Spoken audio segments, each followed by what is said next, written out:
have been many and great. I can only remember one time in my married life that I was not serving somewhere, and that was for only about 6 weeks. And I can remember how very miserable I was, and I just felt like I really wasn't good for anything. And I was so happy when I was called back into service again. My father always taught we children at home that we must never refuse a church calling to serve. And I'm sure this has been a pattern followed by all the members of Earl's and my children, as they are all stalwart workers in the church, which we are so thankful for. Another blessing that has come to us.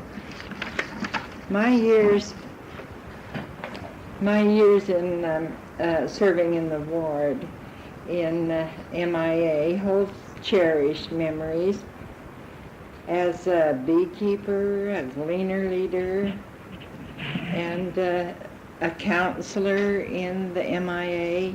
Also, I mentioned at the beginning of our tape that my first position was a counselor at the age of 13. These were really cherished memories working in the ward. My 5 years as a counselor in Relief Society in the ward, as a ward president, also is very outstanding in my life, and I loved it so much, working with the women. And it was told to me in my patriarchal blessing that I would serve with the women in the church. So it was very gratifying to know that I had been called in this capacity. I was also a spiritual living teacher in the Relief Society, and I have been a Relief Society visiting teacher for over 35 years. My fun in the Trekker class in primary is very outstanding. I love those boys, and they, I'm sure, taught me just as much as I taught them. Oh yes, and I taught to them service lesson in the primary for 3 years. My state callings brought me much joy and happiness. I was blessed in being a state laurel leader, and I spent nearly 10 years serving as the first counselor in the State Relief Society, which was very rewarding. When I was married and visited the temple and took out my endowment and was married that day, I watched the sisters that were working in the temple, and I thought at that time, wouldn't it be wonderful if I someday could be a worker, an officiator in a temple. And for trips after trips, going to the temple, this desire would keep coming into my mind. And I prayed about it, and it was something that I really had prayed for and wanted to take place. 6 years ago, this prayer was answered. To Earl and I, we were called in by the temple president for an interview. Our beautiful temple in Ogden had just been completed, and they were calling in the brothers and sisters that were so blessed to be called in to work in this lovely, beautiful working temple. When the phone call came, I just couldn't believe that this was going to happen. But on Earl's and my anniversary, we went in for our interview. And I remember as they told us that that our names had been cleared and they would love to have us there, I could hardly speak. Tears rolled down my face, and I just had to tell them this was a dream that had come true, that I had been praying to my Heavenly Father that someday I might be an officiator in the temple. Well, we were there when the temple was being showed to the public, the showing, and we were there for the training before the temple was to be open for the real work, the endowments, the initiatory, the baptisms, and all those glorious things that happen in the Lord's house. And I'll never forget the night that we were working on a night shift, and we have always worked on a night shift, but the night that it was open to the public, and our dear supervisor stood up in front of we sisters, and she said, "Sisters, the time is here. The doors are open, and it will be the public tonight." Oh, what a challenge. How humbly we went about our work that night. And this humbleness has been carried through these 6 years of serving in the temple. I must say, just before I left home to come to spend this wonderful time with Connie in her lovely home with her lovely family, we had decided that the time was here now when we should make a move.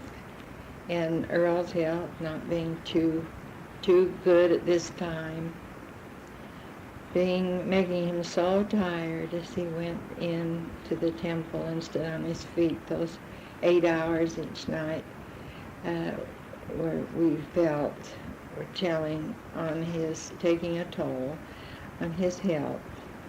And we visited with our temple president, President Norton, and Sister Norton, and asked them what they would advise us to do. And they told us, bless their hearts, that we had served well, and that usually now they tell their workers as they come in that they would like them to stay 2 years, and we have stayed 6. And as President Norton said, you have more than doubled your calling, and we feel that now is a good time for you to leave the temple for a while and see what happens if Earl's health gets better, or just take a little leave, and the door will always be open, which we are so very grateful for. But I must say and bear testimony that this was the tippity-top, the utopia, you might say, of my serving, to be called to work, to be an officiator, to be able to anoint in the temple of our Lord. And we were very blessed and have been very blessed. Earl has been a supervisor there in the temple. I have been privileged to work in every capacity that a woman can work in this temple. Earl and I filled the rooms, meeting everyone that would come during that evening for over 2 years.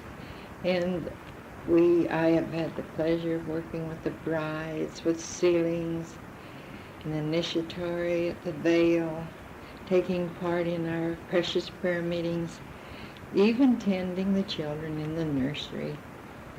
And the sealings have been so outstanding, and I am so full when I talk about this last 6 years of our serving. I know that things change. Other people will reap the blessings that we have and are reaping them every time they go into the temple. Not only the officiators, but those who come to do the work for their kindred dead. I would just like to say that in being an officiator, I have had the privilege of feeling how thin the veil really is in my work. Maybe it has only been a touch of the hand on my shoulder. Maybe it has been a voice that you feel and feel deeply that you can hear.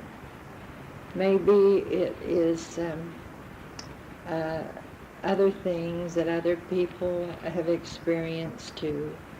But there's one precious incident that happened that I feel that I can relate here, and I would like to relate.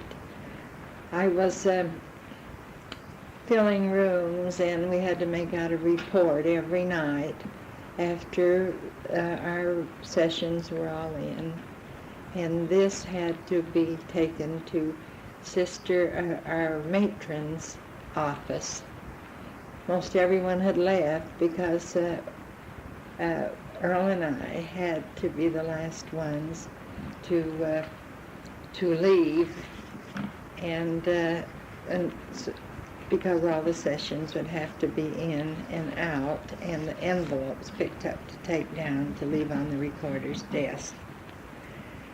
I was taking my report into Sister Halverson's office this one night, as she was our matron at that time.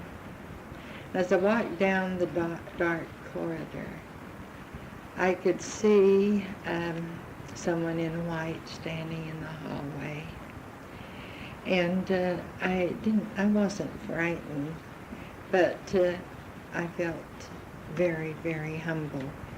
And I didn't know whether I should go down that corridor to Sister Halverson's office, but I had started, and it was a dark hall. They always turned the light out when the crowds had ceased to come.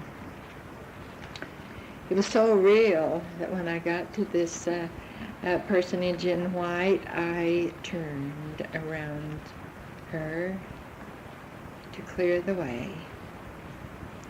And as I went to the end of the hall, one of our dear sisters that works with us, that is very, very spiritual and has loved her calling so much, was standing at the end of the hall, and she said, "Sister Cragun, why did you make that turn around in the hallway as if you were trying to clear an object or someone?" And I told her my story. And as we both stood there and meditated, I said, "You know, Sister Jensen, I think that was my mother." And right to this day, I do feel that my mother was there in the temple with me that night. It is a very precious incident, one that I shall never forget, and always feel that it was a special blessing that had been given to me while working in the Lord's temple. Well, there is so many things I could tell about my different callings. I would like to say that I have carried my children while I carried my positions, and they have been most kind to me and seem to appreciate both their fathers and my callings, and supported us all the way in everything we have tried to do.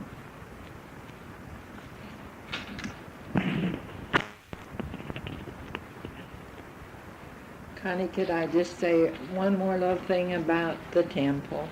I think I shall never cease to talk about the temple because it has been so dear to me. We have made friendships there that are lasting, and I stop and think, what if I had never had that privilege of being called as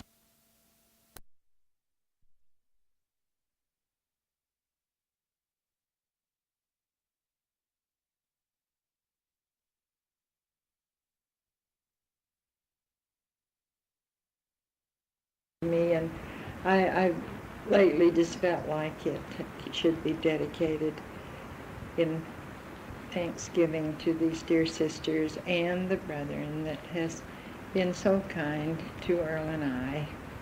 It goes something like this. Why are we good friends, you and I? I think I know the reason why, because the best in you and the best in me hailed each other because we knew that ever since time began, our being friends was part of God's plan. Mother, you've been on some very exciting trips in the last few years that I've thought have been very interesting and educational, and maybe you'd like to share some of these experiences with us. We have been on some nice trips. I spoke earlier about the trips we took with our kids while they were growing up, and how much we enjoyed those. I would like to tell about, I think about the first trip we took after we were married. We had Janet and Molly Ann, just little children, toddling around, so to speak. They hadn't been old enough to go to school or anything. And Flora and Paul had been salesmen out on the road selling woolen, so to speak, and beautiful clothes for the ladies, woolen attire, and been very successful. So we decided that'd be fun to try that for a summer. It was while Earl was trying to finish his education at Utah State.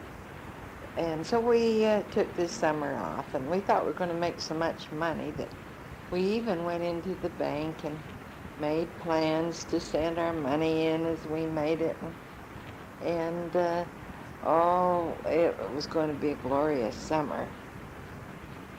Well, we started out, and we went California way because Uncle Lewis Cragun had decided, Earl's brother, had decided that he wanted to go with us to make his fortune too.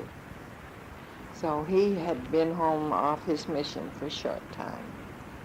And he said, let's go to California. That's the place to go. Let's go where I was on my mission. And I think that we'll do real well there. So the way we went, and the days went by, and the days went by, and we just couldn't seem to sell anything. And we had got so that we really didn't have any money left. And when we'd stop at night, we'd get just one room and shared it with all of us. Uncle Lewis slept right along with Earl and I, and Earl would sleep in the middle, and Lewis would sleep on one side, and I'd sleep on the other, 3 in a bed. We did that night after night. And we put the girls in the dresser, the Janet in the dresser drawer, and we'd put the blankets and stuff we'd taken with us in the drawer, and that's where she stayed. And Molly, I don't know, I can't remember where Molly slept. It must have been on the floor or somewhere, but we've laughed and laughed about Louis and Earl and I sleeping together. Well, you want to know if we did make a success of it. No, we most certainly didn't. We finally decided before the season had hardly begun that home was the best place for us. And we hardly made it home on the money we had. That was our first trip. And what a trip after we were married. Well, now, these last few years, the picture's really changed. The kids have married, and their life has been filled with their task. Molly has been head of the Deseret Gym in Ogden, and has done a beautiful work there. And so we've kind of gone back to our sweetheart days. And at last we have had enough money that we felt we could do a little tripping. And we have had some wonderful trips. We started out right after the temple opened, and we'd gone there to work in the temple. One of our supervisors there had decided that she and her husband would direct a tour to the South Pacific and make it a temple tour, not of the temples, but of the temple workers. And as time went on, we decided that we would make this trip. Well, it ended out that there were only 16 on our tour, but it was to our advantage because it was just enough to fill the bus that was to take us to our sightseeing places. When I say to the South Pacific, it covered a lot of area. And we visited the islands of the Pacific. Tahiti, I think, is my favorite island. I think if I was to go back there to live in one of those islands, it would be Tahiti. It's so beautiful and so picturesque. And I'd like to say that the people on all these islands were very, very friendly people.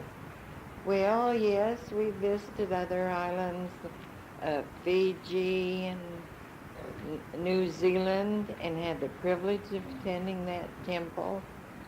Right here, I would like to say that Earl and I have visited and have gone through all the temples in the church except the Canadian and the Washington, D.C. temples. And it is a goal we're going to continue. We're going to make all of them, I hope, as they are dedicated. And we're looking forward to that. Back to the islands.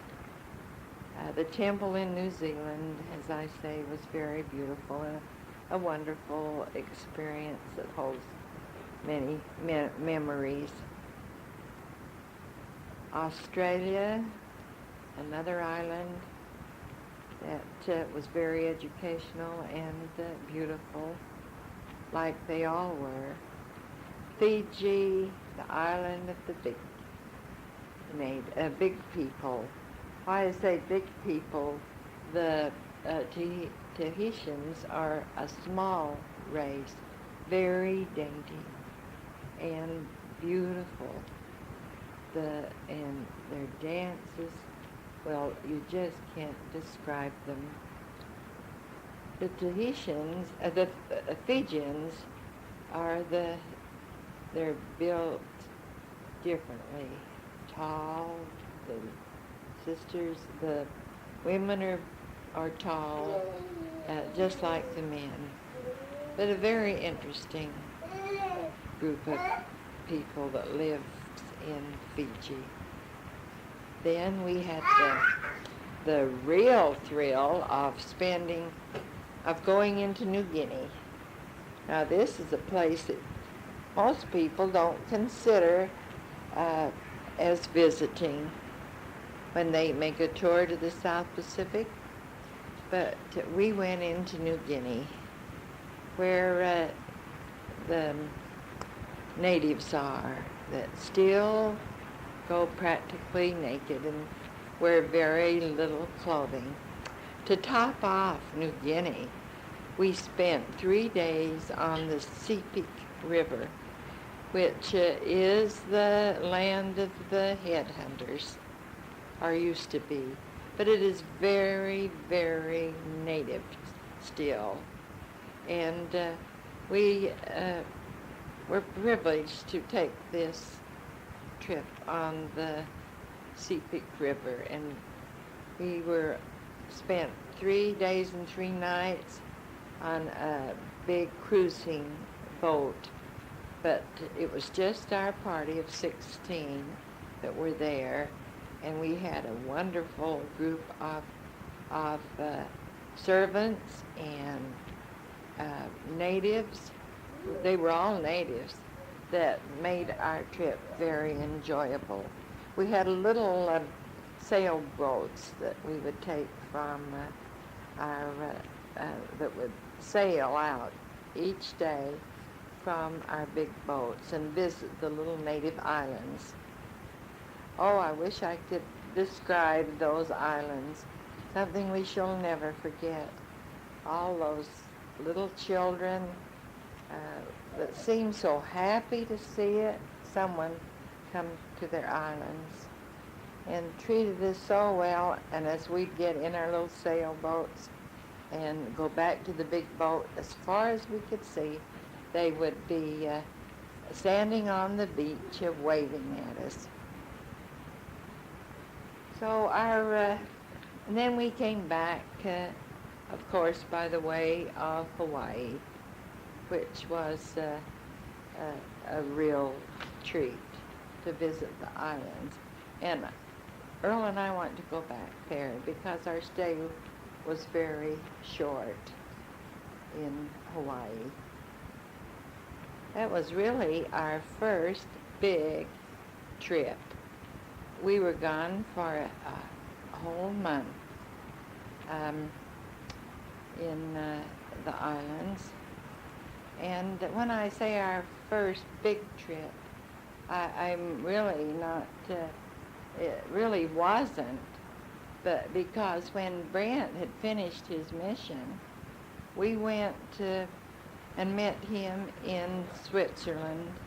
As I have said before, he filled a mission in France, the Branch East Mission. And I'd like to tell you a bit about that wonderful trip to Europe. And we were gone 6 weeks at that time. We were so thrilled to meet Brant and have him tour with us in Europe. We toured Portugal and Spain before we met Brant in Switzerland, and enjoyed those 2 countries very much. And then, of course, the highlight of our trip was seeing Brant and meeting him in Switzerland. I spoke a bit about Brant's mission, so I won't take time here to go into that, but it was a real pleasure to tour with Brant in Europe, because we visited Germany, Italy. When I say Italy, it makes me think of the 4 glorious